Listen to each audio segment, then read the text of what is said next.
the Digital Marketing Podcast. Hello everybody and welcome to the active resistance against bad digital marketing. This sold by a seedy underworld of digital agencies to small business owners across the world. Every episode I try to help you clear up the mysteries surrounding this digital voodoo that we call digital marketing as we strip away the geek speak and the sales bullshit you may normally hear to give you clear, accessible answers which allow you to empower yourself with your own DIY digital marketing. This is the Digital Marketing Punkcast, and I am Digital Marketing Punk. This is episode number 11, and today we are getting angry about digital marketing with Sarah Jo Crawford. And this episode was recorded in November of 2018. Hello again, everybody. You know what? When I started this show, I thought, you know what? I'm going to do it weekly and make sure I get an episode out every week because that's what a good digital marketer does. They get an episode out every single week and it's consistent, and then you can, you build up an audience and you build up the brand, and you know what? I'm just not doing it. I'm basically making an episode every 2 weeks at the moment. That's for a number of reasons. You know what?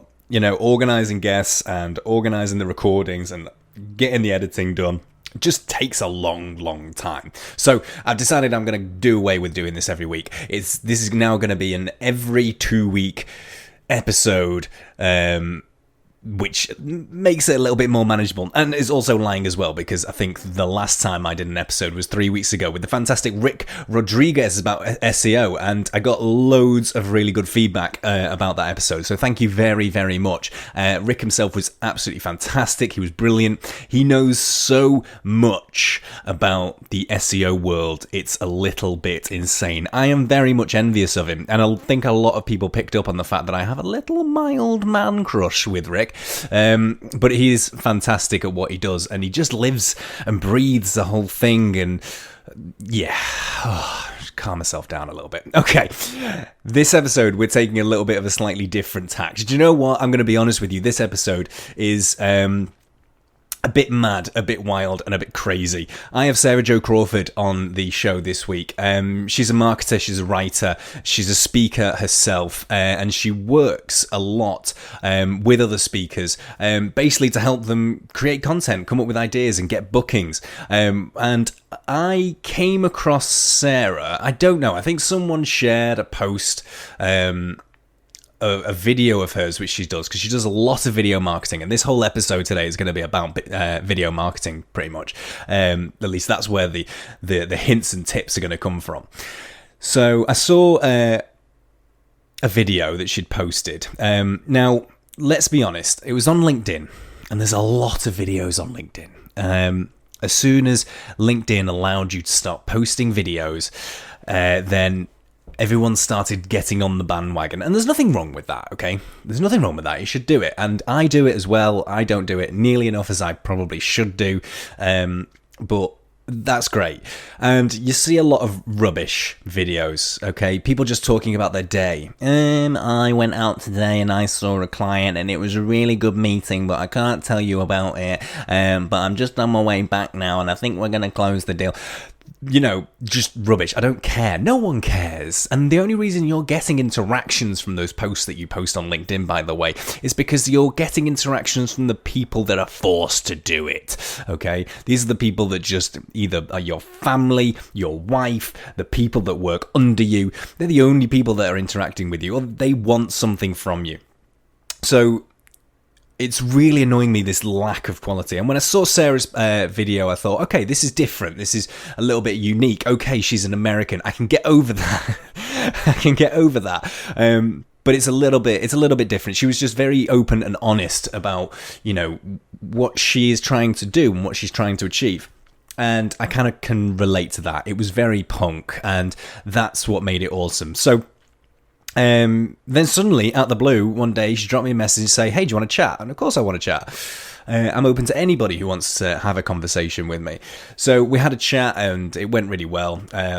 and she's really fantastic. And we just talked about everything. And basically, this conversation went from, yes, we're going to be very, professional and we're going to be very organized, to we're just going to have a bitch about the things that we hate about in the digital marketing space at the moment.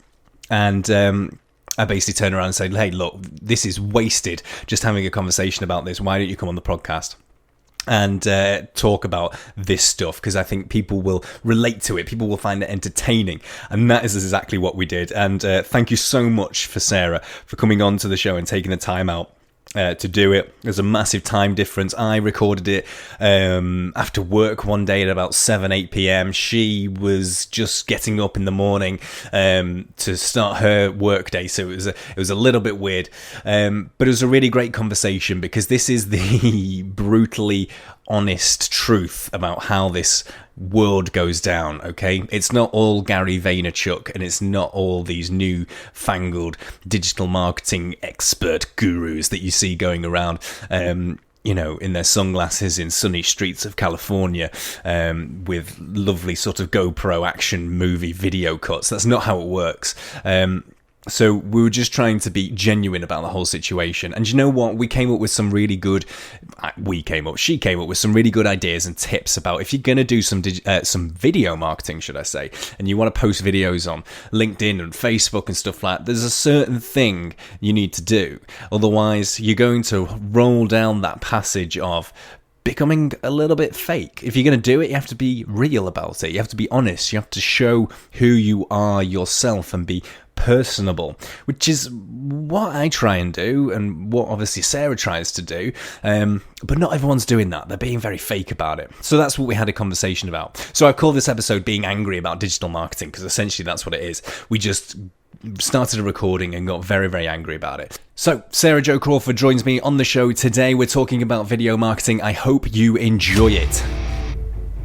Okay, joining me today, a very special guest that we have from across the pond. Actually, not my first guest across the pond, is it? This is my second guest from across the pond. That's weird. But my guest from across the pond, Sarah Jo Crawford. Hello. Hi, how's it going? Very, very well. Thank you so much for appearing on this poxy little British digital marketing podcast. You are extra British. I'm into it. I'm extra British. I try. We take classes. Well, we literally do take English classes, I suppose. So yeah. Hey, so do we. Yeah, exactly. But you stole that from us, and you took that, which you borrowed it. Let's be honest, and then butchered it in your own way. I think you steal a lot of things, though, if we're being honest. Yeah. True, but you had to. Everything you steal, you butcher. Chips is different for you than it is for me. Yeah. What is up with that? What are chips for you? Chips are like fries for you, but they're crisps for you. No, that doesn't make sense. But they're crisps for you guys. Okay. See, it just doesn't make sense. Everyone gets confused. Confused. Anyway, how are you doing this? How are you doing this fine week? I am good. Just knocking some stuff out. I'm having one of those cool weeks where I'm inspired by my work, and that doesn't happen every week, so it's kind of fun. Not in this line of work. Certainly, it's not something that happens. We were just saying before that you're doing some really cool work at the moment, which is different, because when it's a cool product that you're trying to sell, it makes it super, super easy. Especially when it's a pretty product. And I mean, There's all kinds of fun stuff to sell, but I'm getting to sell a wedding barn, which is totally outside of my typical marketing expertise. But it's so much fun because you post a pretty picture and people lose their damn minds. It's amazing. Like, I don't have to do anything. It's just, here's a bride, and everyone's like, "Oh my God, we bow down to you." I'm very impressed. You didn't swear then. I thought you were going to swear then. You can do that on this show. It's perfectly acceptable. Is damn a swear word? It's on the cusp, but yeah, you can use it as a swear word. That's absolutely fine. I think it counts as a swear word, because if I would have said it as a kid, I would have gotten in trouble. So I'll say yes. Yes. There's also darn. You can use darn if you wish. Darn. In fact, I was watching an episode of a show over here called QI, which is a really weird show, which I'm going to explain now, and you're going to think, what a crazy show that is. But it's a game show, like a proper panel show with guests and everything. And all it is they ask questions about quite interesting facts. Just weird stuff that you'd never heard of. And there was a question up there, the one I was watching, about the fact that darn is a word in America only said in certain places. And they brought up a heat map of the United States and where darn was actually sort of said. I think they use Twitter, actually. In fact, they use Twitter to define where these words are used. So darn's like very Texan, maybe. I don't know. I can't remember if it was darn. Yeah, no, darn will be from the South. We also have issues with what we call soda or pop. Yes. So if you do a heat map of that, it's also very fun. Where I'm from, actually, is this random little circle that calls it pop in Missouri. And then I moved 2 hours away, and they were like, "You call it pop? It's soda." And so now I call it soda, and in the South they just call it Coke.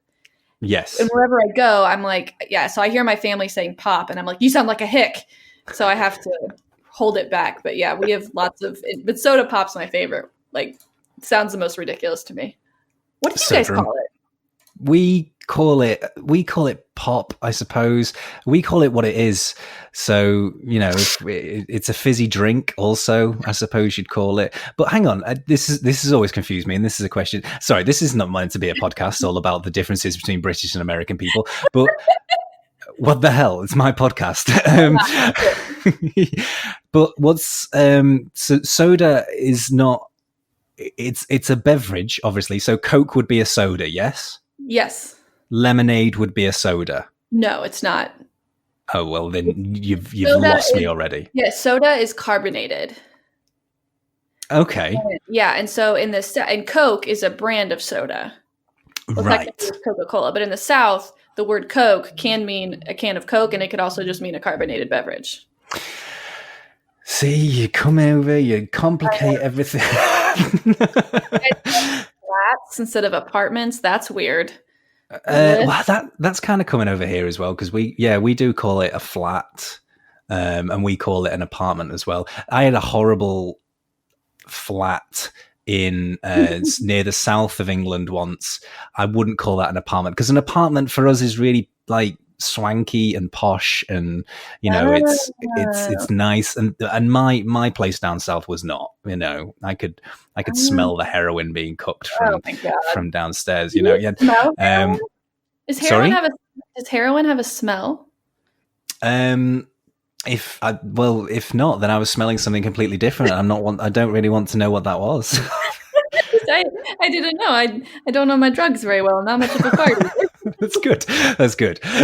We've cleared that off the table. Before we get on to real things, do you guys call it a parcel or a package? Like if you're getting something in the mail? Oh, we would call it a parcel. Okay, I find that really strange. Yeah. I mean, it'd be a package. A package is something that something comes in. So no, that's a packet. I'm getting confused with my own language. Why are you making me doubt my own language?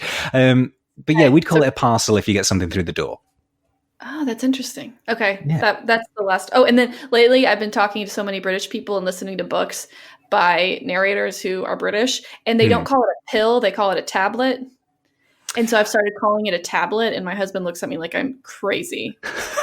Because he presumably thinks that you're about to swallow some kind of really small computer? Exactly. He's like, where'd you get an iPad? That's what happened. That didn't come from my pay packet. Oh dear. Anyway, let's talk about marketing. Let's talk about marketing, shall we? I knew there was a reason we had this show. So you do. I mean, the reason that we sort of, found each other in a weird kind of way. Obviously, we connected on LinkedIn, but where it was your video marketing. It was your videos that you did on LinkedIn. Was really, really cool. And so tell us a little bit about that. What sort of made you start just doing videos? Sure. So the actual business that I do is working with public speakers to increase their visibility online, to lead to better paying and more speaking gigs. And I was growing this business, and I'd kind of reached my cap as far as referrals. And I was like, I want to reach more people. I was finding people I was reaching, really liked what I had to offer. So I was like, I need to get out there. Honestly, I was just trying stuff. I had a client who didn't believe me that videos were working on LinkedIn, especially. So I wanted to prove the point. So I made a video like just quickly and posted it and went on with my day. And it hit like 3,000 views, which for somebody who only had 800 connections, that was kind of cool. So I kept doing it. And I've been doing it. I'll be going on a year here in a little while. And it's been so awesome. It's resulted in business, like new business, but also just like this connections right now, like you and I talking. People can get to know me. It's so much easier to introduce myself. It's just been the coolest thing. And because of that, I'm actually now speaking on video marketing. So I've somehow found myself in the position of an expert, which I find very funny, but it's happening and people seem to like them and, give me a microphone and I'm ready to party. So it's working out really well. I thought you were going to say, give me a microphone and I'll bust out a rap. Lay down a beat. That's really cool. And it is really cool. The other thing I really like about what you've been doing is, and you see it on your website, which we'll talk about in a sec, is you talk about how you don't really make connections. What you really want to do is sort of make friends, essentially, which is really what everyone should be doing, and that's building actual proper relationships, right? Absolutely. And people still try to like systematize the making of friends, which is unfortunate, because realistically networking should be the making of friends. But you know what, here's the deal. We're already going to get controversial. I know. Here's the deal. Wrap it out. Come on. I think good, true networking and this weird bullshit networking, the biggest difference is the people you say no to.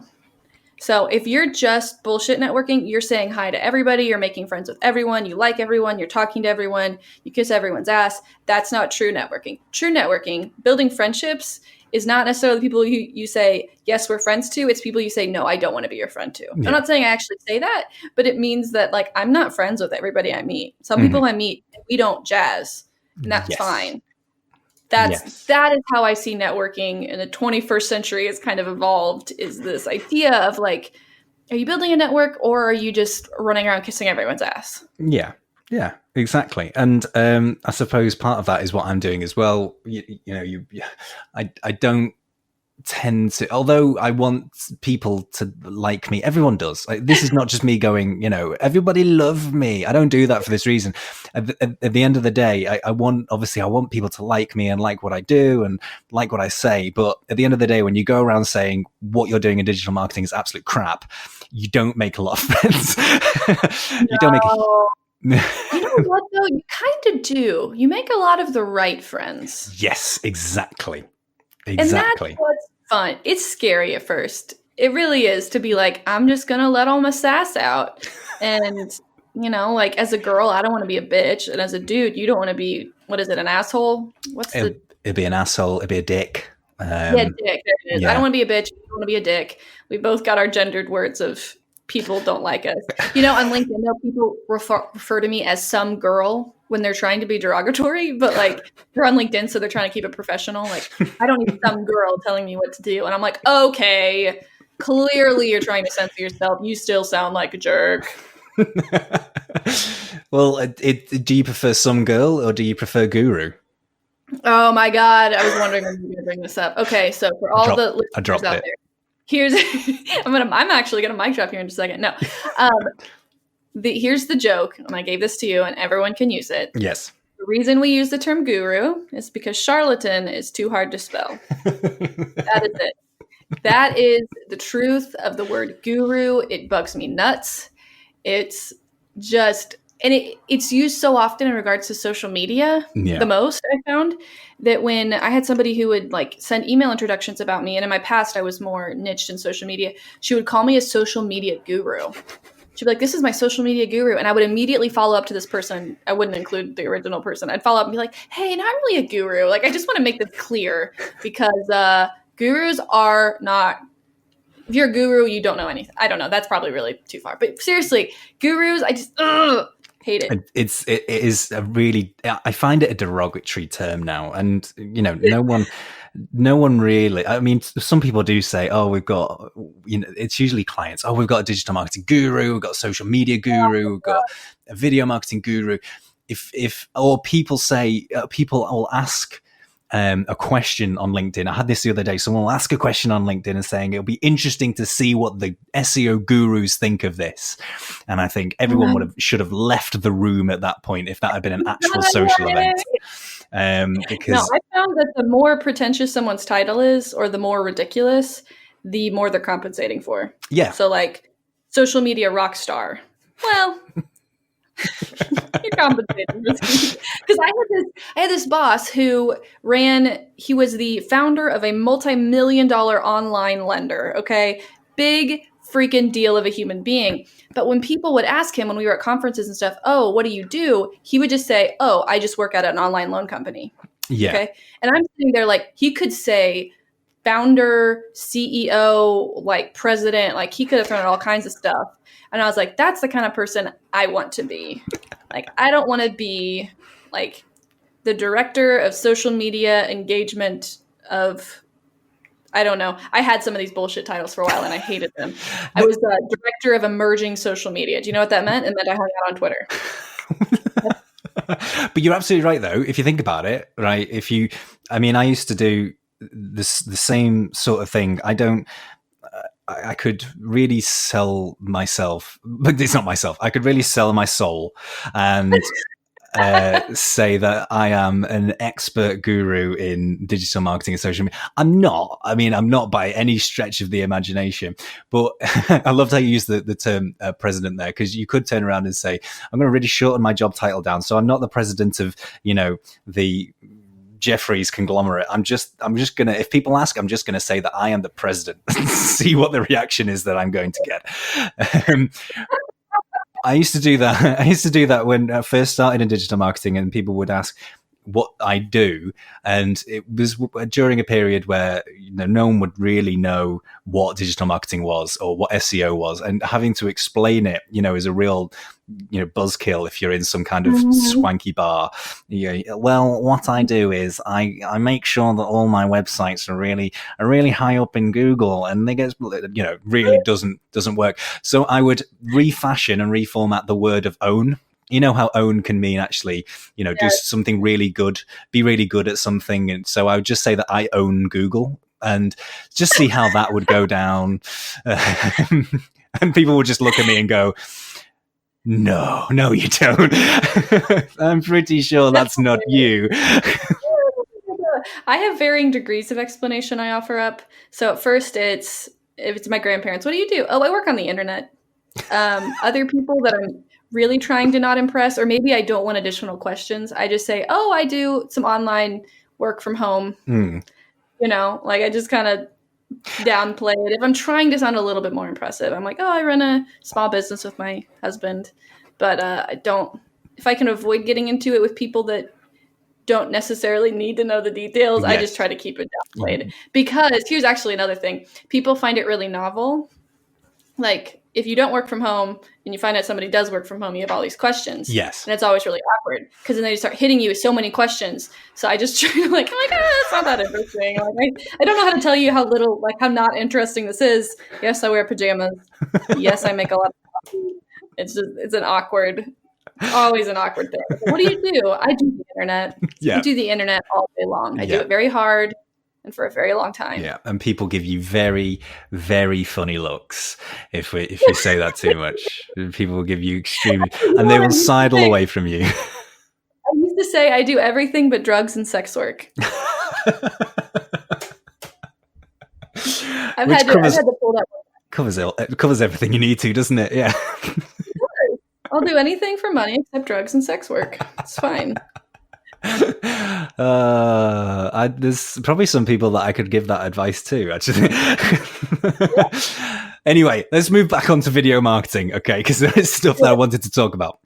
I remember watching one of your videos, which was talking about how if you do video marketing, certainly on LinkedIn, on Facebook or whatever, which is obviously really, really good. And if people don't realize the power and potential of using video marketing, my answer, I'm sure your answer will be, is just go and do it. So one of your videos was about how people talk about themselves, okay? And I suppose that was a really popular video for you, but how they talk, and we don't care if they talk about themselves whatsoever. It's the most boring thing in the world. So what is your opinion about people talking? Why do people do this, Sarah? Why do people talk about themselves on LinkedIn and Facebook and everything like that? Okay, so to be fair, it comes from a place of, a lot of times, I'll give people the benefit of the doubt. It comes from a place of trying to follow some best practices. So they look at Gary Vaynerchuk and they read these books that are all like, start with why. So all this stuff that's, tell your story. All of that is great information. And they look at Oprah and they look at these famous people and you're like, I know every detail of their lives. That must be what I should do, is tell everybody everything and talk about myself so people get to know me. However, it becomes incredibly self-absorbed and nobody gives a shit who you are until you've taught them something. And I just stand by that principle. And once again, while it's well-intentioned and there's assholes out there who just like talking about themselves and they're just obnoxious enough to get traction, like bully for them. But for the most part, you don't actually have to talk about yourself for people to get to know you. You can just talk about stuff that they care about, and in the way you present it and the way you organize it and the jokes you use and the stories you tell within it, that's the way people get to know you without you ever actually saying anything about yourself. Yeah, and it's all about how you present that. You can't be all me. This is this is my biggest bugbear at the moment with LinkedIn is people that they obviously think, oh, I need to do a video. I see videos everywhere. I see people's faces always auto playing on my LinkedIn feed. It's amazing. I need to be, in on this because clearly it's a route. And, in some cases it is, but it has to be done right. Yep. And so what they do is they will stand there with their phone far too close to their face and they will say, oh, this is what I did today, and this is the client that I met today, and it went really, really well. And I can't tell you too much about it because it's a deal. I don't care then. I really don't care. You lost me at this is what I did today. Yes. You don't even need to say hi. You definitely don't need to introduce yourself because on social media, it is very rare that your video will be anywhere else on the web without your face somewhere near it, unless you're a huge star. But for the most part, like people, you don't need to introduce yourself. People don't care what you ate for breakfast that morning. They don't care where you're sitting. Like you have like 2 seconds to get their attention. And unless you're Gary Vaynerchuk, even that, if you look at Gary Vaynerchuk, have you watched his videos? He does not. Like, unless he's doing a lifestyle video, he just starts yelling at the camera. It's brilliant. It's great. Yeah. Yeah. It is great. And that is a way to do it. But you got to, there has to be some underlying value in there. And that's what people miss out on, is that underlying value of there's actually a reason here that you need to watch this. And if you don't give them that reason, if you don't give them that little bit of something that makes it interesting, they're not going to come back. And then the next time your ugly mug appears on their newsfeed, they are going to scroll straight past it. That is my biggest fear, actually, is like for my face to suddenly become associated with bullshittery. Because I've also found there's this trend of inspirational, motivational videos on LinkedIn. Like everybody who has ever just breathed air is suddenly the expert on enlightened living. And there's just people like, here's what you should do today, and you should tackle the day, and here's a mindfulness and practice gratitude. Like they're all just repeating the same bullshit that actually has very little substance to it. Yeah. Assuming that because they'll get like the like for 2 weeks that they'll continue and it'll drive business. It won't. No one's going to hire you to talk about gratitude, but you can be inspirational and motivational while still teaching people something. Yeah. Like I've taught people super technical stuff before. Like here's how to technically post something on the internet. And even then they can leave inspired. Doesn't have to be you talking about the stuff that a life coach should be talking about in order for people to find you inspiring and motivating. That was a big deviation. But this was something I was ranting about yesterday. Like just last night, I was just like, what the hell? Why is everybody suddenly a life guru? Like, why are all of these 1 year out entrepreneurs giving all this advice on how to win the day. Like, I'm just so frustrated by it. If you believe that you could start a religion based off the things that you say on LinkedIn, you should fuck off LinkedIn, is my advice to you. Because you're absolutely right, though. And do you know what? I haven't really put it through my head as much as I probably should have done. But you're absolutely right. Everyone thinks they're now life guru, and everyone wants to, balance your Zen and, stuff like that. And it's, although people will click, people will click like, and people will go, oh, that's amazing. They don't mean that. They don't mean that at all. They just want to latch onto your little post about how inspirational you've been. They want everyone else to think that that they're inspirational too, and they're enlightened, and they want to be part of your 12 followers that will. Anyway, we're going down too far down on a religious route here. Yeah, but no, there's this idea, and it kind of comes out to marketing as well. As soon as some people learn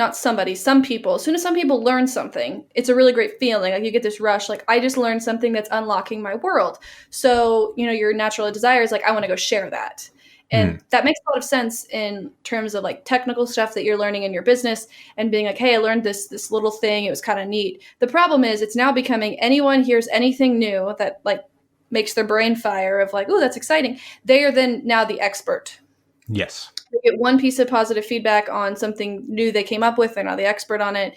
And it's not that you can't share it, because you can, but it's when you're like, I know the secrets. And then that has perpetuated into the way they live their lives is they'll hear like one good piece of advice that's like, start a gratitude journal. And then all of a sudden they're like, I did it once. It went really well. Everybody should do it. And they're like an evangelist for gratitude journals for like 2 days. And then they've forgotten about it. And it's just like this fleeting people vomiting in each other's mouths, just around and around and around. Like, gross. What a beautiful image that was. Thank you so much. Thank you so much for sharing that. That's brilliant. Do you know what else is really annoying me at the moment on LinkedIn videos? Is people doing it in their cars. As in their front seat. Yeah, in the front seat. And I kind of, one day I want someone to do, I might do it myself actually. This is a great idea. I'm going to do the video, a video from my car. I'm going to sort of mount it to my my windscreen, obviously the glass at the front. And I'm going to do it from the back seat. Just maybe to just focus on an empty chair, an empty seat in the front would be amazing. Why are people doing their LinkedIn videos in cars?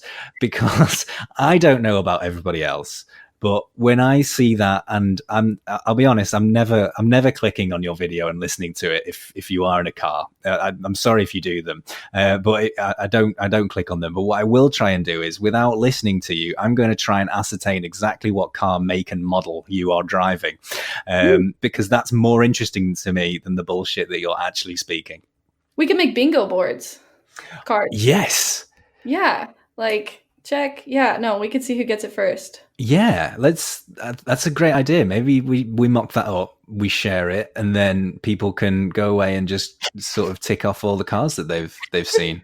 With that, even though I guess I like to give people the benefit of doubt until I don't, but with the car thing, okay, to be fair, it did work the first few big videos. And the reason it worked was because people were in a hurry and they had a great idea and they weren't overthinking it, and they were in their car and they were like, oh, I'll just, record this and send this to my cousin, or I'll put it on Snapchat, or I'll put it on Instagram for my friends. Like, I'm thinking of the lady that did she wore that crazy mask. The Wookiee. The Wookiee thing, yes. Wookiee thing. That was the perfect example of like, she wasn't overthinking it. She was just doing it, and it was funny, and it blew up. And then a few other people kind of did the same thing. They're like, just went for it. So at the time it made sense because they were in their car. It's where they were relaxed. It's where the inspiration struck. And so now people have gotten it confused, and they think that the car is the reason that it worked. Like, if I go get in a car, then I will now be inspiring and funny. And they've kind of got it twisted around, and now they just look like idiots. Yes. You were the one that told me, like, I imagine people just, okay, I'm going to go record a video, and then they go and get in their car. Yeah, they just go, I've got this really good idea for a video. I'm just going to go outside now. I'm just going to sit in my car just for a bit, just so I can film it. I'm going to turn the lights on. Yeah. I just imagine people like setting up lights and stuff and like sitting in their car with like a ring light and like a microphone, but they're trying to make it look like they don't have those things. Ugh. Maybe people buy used cars, like really old used cars, just to create a little mini studio for themselves. But the problem is also, you do these videos on LinkedIn, which is, it's great and fantastic, and obviously, but I don't want, it just makes you look like your office is your car. And obviously you're not sort of going around moving, doing stuff, and you just look like a guy that's sat in a car. I don't know. There's just something fundamentally very, very odd about the whole car thing. Also maybe like they're trying to look busy. Like, I am just in such a hurry with so much to do, with all the success I have to do today. I don't have time. I have to do it in the car. Yeah, but 90% of them aren't moving. They're parked. They can't, otherwise they get pulled over by the cops. No, I mean, I'm with you. It's so crazy to me, but I really do think part of them are like, if I do it from my car, then people will think I am busy, and busy means important. I'll be honest with you. If people are doing it from their car, to me, it just looks like I am homeless. I don't have an office. I don't have a house to do this in. I just got my car, which is on finance, and is my brilliant Toyota Yaris. That's what it looks like to me. Yeah, Optima. Yes. And then it's perpetuated by the fact that there's some people that have really cool cars. So now you know that the reason they're doing it is to show it off. It's just this is the thing, isn't it? It's this whole my car. If you do have a Bentley or a Rolls Royce or a Ferrari or whatever, it's a show off thing. It's a look at my wealth kind of thing, which is just a pissing contest at the end of the day.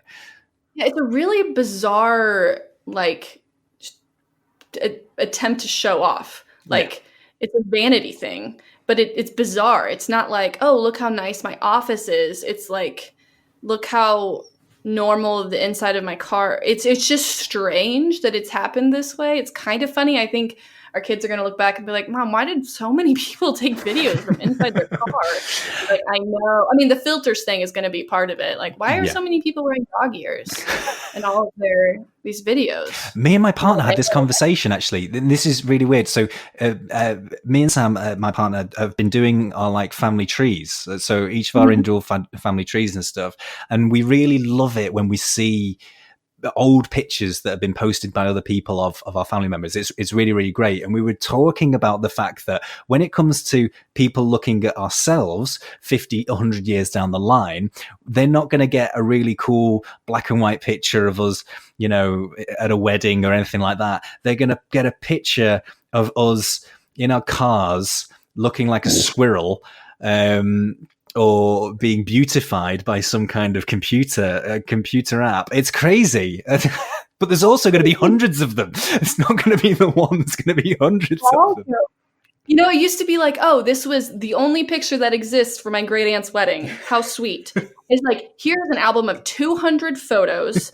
A lot of them are the same people in the same position, just slightly different face setups. Like, it's just the sheer, because I actually don't take a lot of pictures, which is, I have a lot of Snapchats of my dog. But other than that, I don't take a lot of pictures, but I have all these friends who just have a bajillion photos. Yeah. There's they need a highlights reel to hand off to their kids one day. This is the only picture of your great Aunt Bessie that we have that doesn't have a Snapchat filter on it. I mean, really, I try to go back and find pictures of my husband and I, and I'm like, oh shit, we're all stupid. No, it's very, very true. Anyway, people. Oh, do you know what the other thing is? Is it not James Corden and carpool karaoke and stuff? Yeah. I think that's a big instigator as well. In fact, I've actually seen someone now doing interviews. They call it carpool interview or something, whatever it is. So now they're doing interviews in the car together while they're driving along, which again is just sort of, it's not Paul McCartney that you got in the car next to it. There's a reason that kind of format works. Yeah, Jerry Seinfeld does comedians in cars getting coffee. Have you seen it? Yes, I have. Yes. Yeah, that's it. But it works because the car is always really cool. Yes. And he really likes cars. Yes.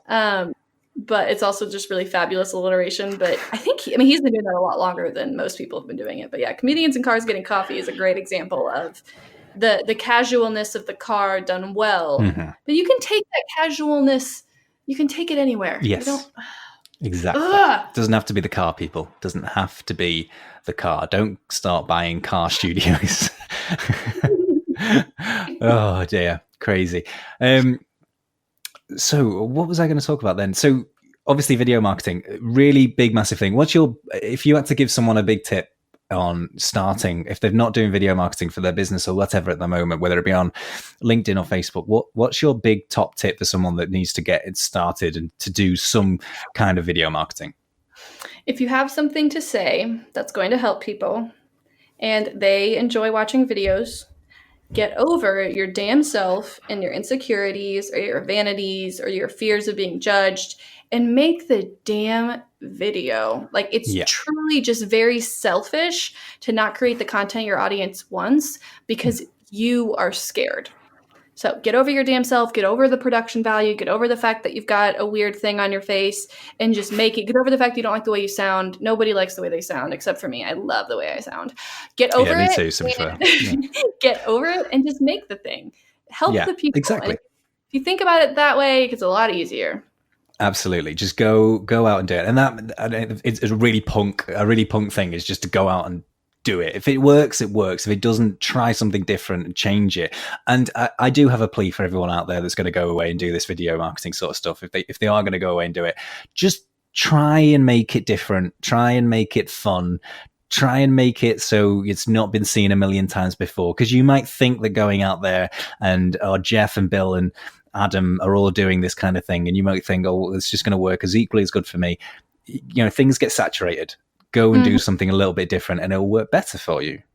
Yes. And you know what's funny is, like, being different can be like just not being an idiot, or like being different could be just being fun or not being scripted. Like, one of the things that makes mine different is I don't edit out all of my little mistakes. There was one time in one of my videos, I went to say Facebook pixels and I said Facebook pickles. And then I just kept in my laughter afterwards. People loved it because my husband you said Facebook pickles, and I was like, I know, it was so funny.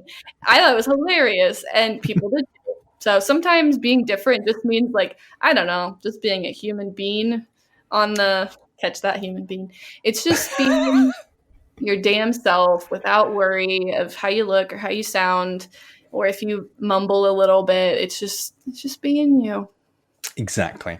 What's your biggest bugbear about the sort of digital marketing world at the moment? My biggest what? Bugbear. Is this a British term that you'd not heard of? You could ask me to explain it and I'll go, do you know what? I don't even know. But, you know, your biggest gripe, your biggest sort of thing that's making you really annoyed. Yes. So this was my rant last night. I'm wanting to do a webinar. I've actually been avoiding doing them, but I want to run a webinar. I think I could help a lot. I've got a good idea for a webinar, so I finally feel compelled to do it. So I just did a really quick Google that was like how to webinar. Was basically, like, I had an idea, but I just Googled it. So the top one was actually like a pretty good blog, like summarizing all the ways you can do it. And I was like, dope. So I'm reading it. And as I'm going, so this is a blog post about how to create a webinar. And throughout this blog post, the people that are writing it are using their own examples of the lead forms and the systems they use to run their webinars that are about how to run webinars. So, and then throughout this blog, there are call to actions to sign up for one of their webinars where they will teach me how to do webinars, all in a blog on how to do webinars. And I was just like, this is getting out of hand. It's just people teaching people teaching people. It's that old saying that people who can't do teach. I don't love that, but I feel like there's these whole marketplaces that have been created for people to just continue, like, teach people how to teach things, and then but there's no end consumer. I feel like there's got to be a name for that. It's a consumerless B2B marketplace that makes no sense to me.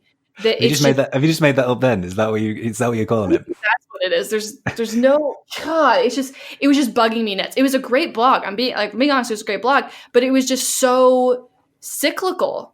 It was just so cyclical. I'm like, of course webinars work for you. You're teaching people how to do webinars. Or when it's a lead funnel on lead funnels, of course it works for you because you're teaching people how to do lead funnels. Like it just, there's life coaches teaching life coaches how to be life coaches who then end up doing the exact same thing. And we're not actually, that's it. We're not providing anything new to the planet. Like nothing new is happening.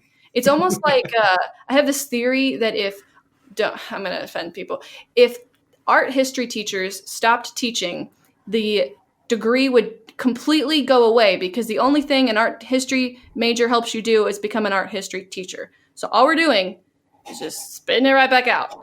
And we're not sending people out into the world to solve problems. We're creating a problem, solving it, and then solving it over and over and over and over again with no final. It wasn't a problem that existed anyway. Sorry. Okay, we're done. Sorry. So I mean, I agree. I completely agree. What's your resolution? Just kill. If you're going to, first of all, just because you've done it for 5 minutes doesn't mean you're an expert. Doesn't mean you can't help people, but you're not an expert all of a sudden. Or a guru. Yeah, you're not a guru. Your business isn't going great. Don't pivot to then teaching other people how to do it because it clearly didn't work for you. That happens a lot with like business coaches. Yeah. I find it really strange when people fresh out of college are like, I want to be a business coach. And I'm like, you've never run a business. How on earth? And then they do it. And then people trust them. And it just blows and people blow their money. And it just, so I guess the whole thing is if you're going to solve a problem that exists and solve it well and create something new to add to this world.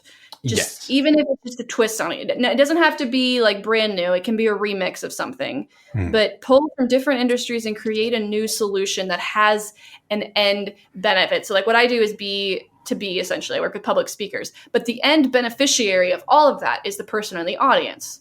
Right. Yes. There's somebody at the end. Because I mean, I coach or consult with people to help them make their businesses better. But the end result is the consumer. And realistically, with some of these, there should be a consumer, but it's spiraled out of control and there's no longer a consumer. It's just people selling people how to sell to people.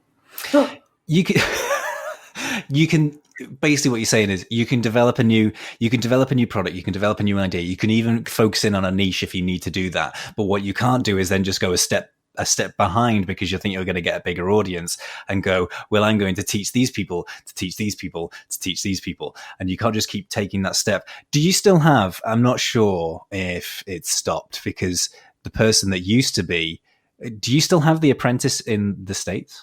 Like the TV show? I don't know. I'm of you know how there's like cable cutters? My generation's cable nevers in the US. So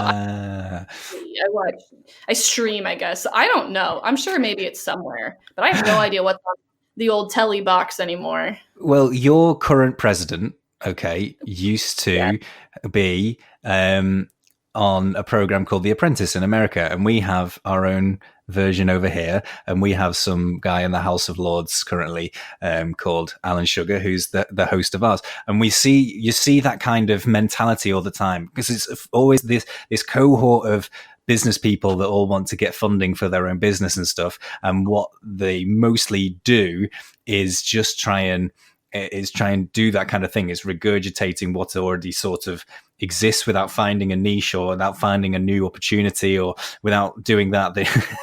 And it really, really annoys me. You know who's really guilty of that right now is social media scheduling softwares. Yes.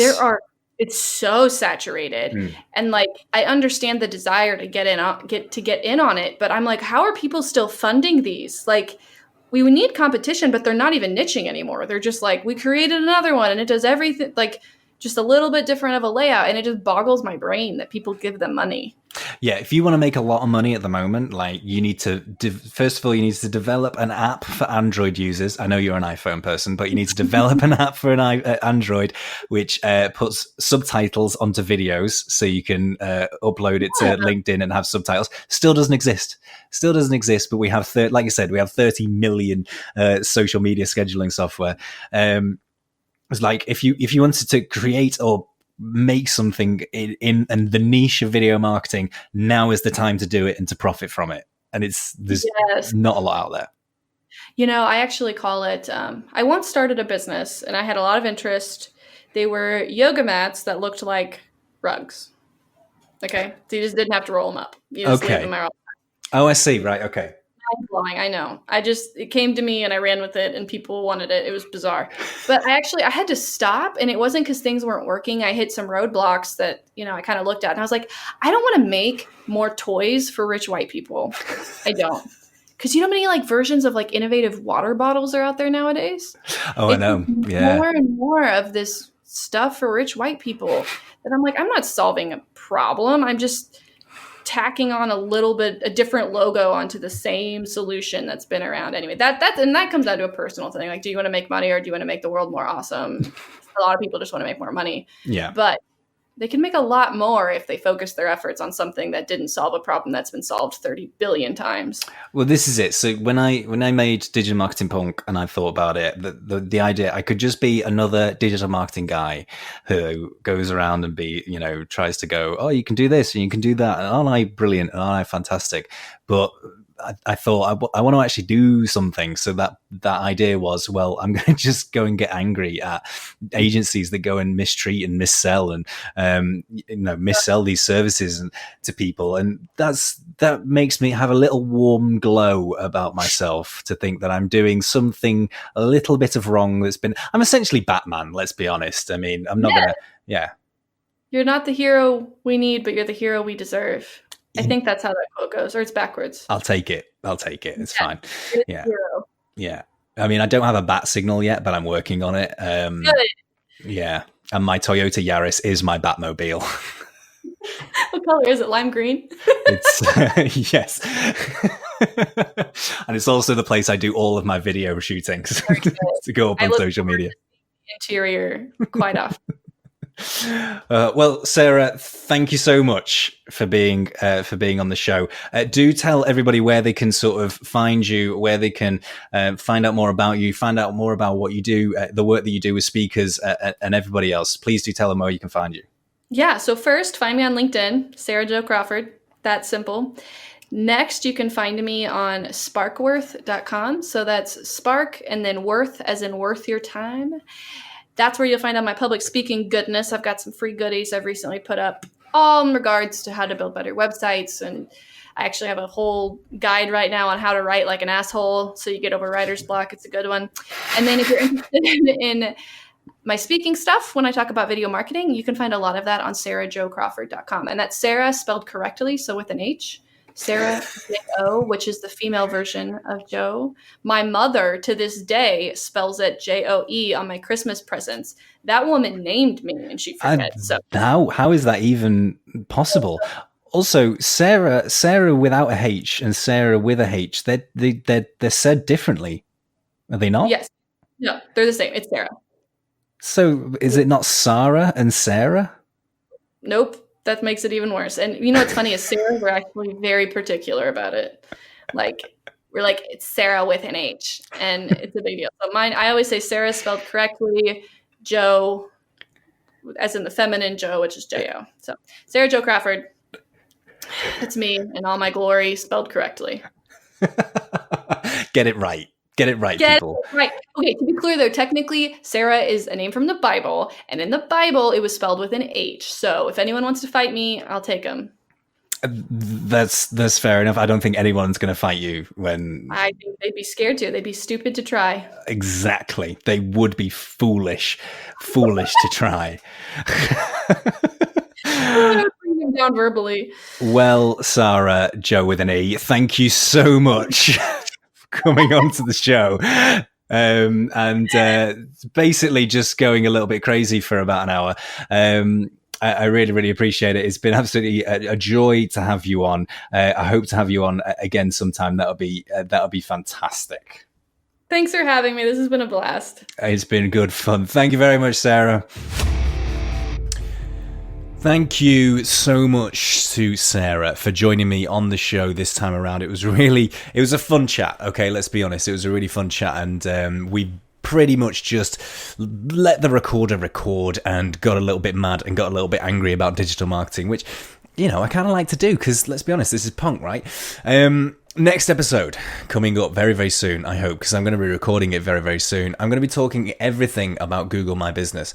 I'll explain why, because I feel it's a little bit underrated at the moment. It's gone through a huge transition over the past year to becoming that little poxy tool that everyone must have, to something which is actually going to drive and power some elements of traffic to your website or to your business. So I want to talk about it because I think it's really important. I hope you will join me for that. If you do have any questions, queries, or feedback about the show, I would love to hear from you. So don't forget, you can get in contact with the Punkcast by emailing us at punkcast@digitalmarketingpunk.co.uk. You can also connect with me across all the social medias. Find me on Facebook, facebook.com/digitalmarketingpunk, on Twitter with @punk_digital, and on Instagram as well @digitalmarketingpunk. You can also connect me on LinkedIn. Just search for Digital Marketing Punk and my lovely little face will pop up before your very eyes. It would also be great if you haven't done so already, and I know I ask this every single episode now, but if you haven't done so already, go and subscribe to the Digital Marketing Punkcast. And if you really like the show, and I hope you do, then show your appreciation a little bit by giving us a 5-star review on iTunes or whatever platform you are listening from. Thank you very much if you've done that already, and thank you if you're going to do it right now. Do it now. Okay, I hope you'll join me next time on the next episode of the Digital Marketing Punkcast. Have a wonderful day, everybody, and see you next time.